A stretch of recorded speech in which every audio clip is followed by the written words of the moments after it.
How do I think the pyramids were built? To be honest, I have no answer to that question. And anybody who tells you that he or she knows how the pyramids were built are not telling the truth, because we don't know. We don't know. The Great Pyramid contains a number of mysteries.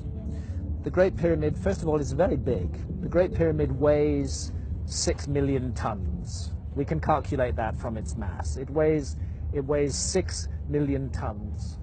Its footprint is 13 acres. It's more than 750 feet along each side. It's 481 feet tall. More than 2.5 million individual blocks of stone were used in its construction. But it's not just big. It's really, really precise. The Great Pyramid is locked in to the cardinal dimensions of our planet. The Great Pyramid is targeted on true north within 3/60ths of a single degree.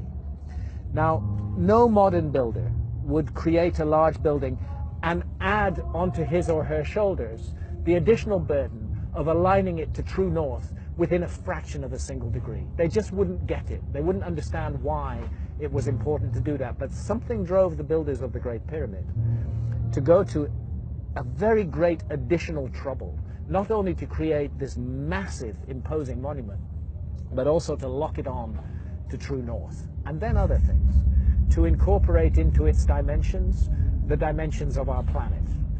I don't want to get too numerical or possibly even boring here, but if you take the height of the Great Pyramid and multiply it by 43,200, you get the polar radius of the Earth. And if you measure the base perimeter of the Great Pyramid accurately and multiply that measurement by 43,200, you get the equatorial circumference of the Earth. In other words, for thousands of years, through times, through dark ages, when human beings didn't even know they lived on a planet, never mind its dimensions, that monument has encoded and speaks out the dimensions of our planet on a scale of 1 to 43,200. And the scale is not random. The number 43,200 is derived from a key motion of the Earth, which is called the precession of the Earth's axis. The Earth wobbles on its axis very slowly at the rate of 1 degree every 72 years. And 43,200 is a multiple of 72.